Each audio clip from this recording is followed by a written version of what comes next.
परम पूज्य जगत गुरु स्वामी वासुदेवाचार्य जी महाराज के ऑफिशियल यूट्यूब चैनल को सब्सक्राइब करें। जय श्रीमन नारायण। कितना व्यवस्थित काम था लोगों का। 12वें में विवाह होता था 12 वर्ष की उम्र में लड़के का, तो 7वें वर्ष गौना होता था। समझ रहे हैं? 19 वर्ष में प्रवेश करता था, या 5वें वर्ष में होता था तो 17वें 18वें वर्ष में प्रवेश करता था। ये कैसी व्यवस्था थी। और 20 वर्ष में जब गौना हो जाता था, मान लो 14 साल में अगर विवाह किए और 6ठे 7वें में गौना किए, 20 साल 21 साल।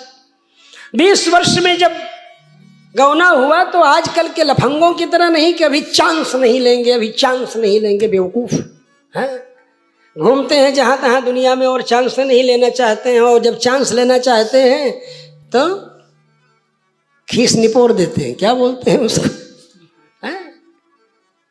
और फिर उसके बाद आते हैं गुरुजी पहले मूर्खता किया, चांस नहीं लिया, अब कंसी भी नहीं कर रही है, कोई उपाय क्या है? कुंडली लेकर के दोनों अपना अपनी पत्नी का लेकर स्वामी महात्मा ज्योतिषी लोगों के यहाँ चक्कर भी लगाते हैं। डॉक्टरों के यहाँ चक्कर तो पहले लगा चुके हैं।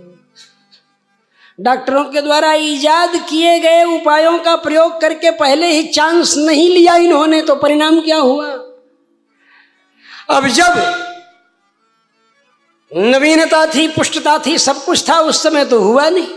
अब उपाय करने लगे तो हुआ नहीं। पहले 1-2 साल 3 साल प्रयासें करते रहे, फिर उसके बाद फिर ज्योतिषियों के चक्कर में घूमे 2-3 साल, उसमें गए। 35-40 साल होते होते इंतजारे करते रह गए, लड़का पैदा हो, लड़की पैदा हो, कुछ भी हो। ये दशा आज की हो रही है। और हमारे यहाँ की परंपरा में 12वें में 14वें में विवाह हो गया तो 15वें में 18वें में 19वें में गौना हो जाता था। 20वें साल में ही एक लड़का पैदा हो जाता था। 21-22 साल के जब होते तो दूसरा लड़का पैदा हो जाता था। 23-24 साल के होते थे तो तीसरा लड़का पैदा हो जाता था। बोलो भाई, 25-26 साल के होते थे तो चौथा लड़का पैदा हो जाता था। सोचो, अब जब वो 45-46 साल के होते थे तो उनका एक लड़का 20 साल का, एक लड़का 21 साल का, एक लड़का 22-23 साल का, एक लड़का 24-25 साल का। बोलो भाई, तैयार रहता था। 4 लड़के। मुनियों के बल पर काम कराने की जरूरत नहीं, अपने लड़के को भेजेंगे, देखेंगे, क्या समझे? 4 लड़के तैयार रहते थे। वो जो 45-46 साल का होता था, और उन 4 साल जो 45-46 साल का होता, 4 लड़के। और जिसमें जो सबसे बड़ा लड़का था उसको भी एक लड़का हो चुका है। सोचो, जो उससे छोटा था उसको भी एक लड़का 2 साल में, 2-2 3-3 नाती भी उनके हो जाते थे 45-47 साल में ही। क्योंकि उसका भी लड़का तो 20 साल का हुआ, 23 साल का हुआ, 25 साल का हुआ, ऐसे ना हुआ।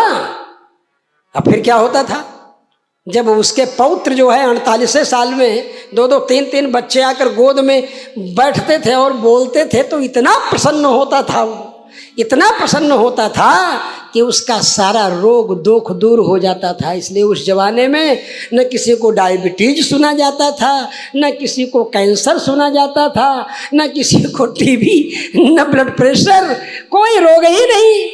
क्योंकि प्रसन्न रहते थे अपने पौत्रों को खिला करके। वो प्रसन्नता से बढ़ करके कोई भी विटामिन नहीं है, कोई भी टॉनिक नहीं है।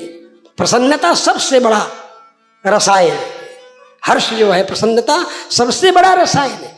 आपको एसिडिटी है, यहाँ से यहाँ जलन हो रही है, परेशान है, डकार लेते लेते, और तब तक आपका कोई घनिष्ठ मित्र बहुत दिनों के बाद मिला हुआ आ जाए, आपको एसिडिटी वगैरह गायब हो जाएगी अपने आप पे, पता नहीं जलन कहाँ गायब हो गई, और आप मिलकर के बातचीत करने लगेंगे और उसी के साथ मिलकर के फिर से चाय पीने लग जाएंगे। बोलो, तो आयुर्वेद शास्त्र में शीतोपचार के साथ प्रिय मिलन भी पित्त शमन करने वाले उपायों में बताया गया है। समझ रहे हैं? शास्त्र, आयुर्वेद शास्त्र। परम पूज्य जगत गुरु स्वामी वासुदेवाचार्य जी महाराज के ऑफिशियल यूट्यूब चैनल को सब्सक्राइब करें। जय श्रीमन नारायण।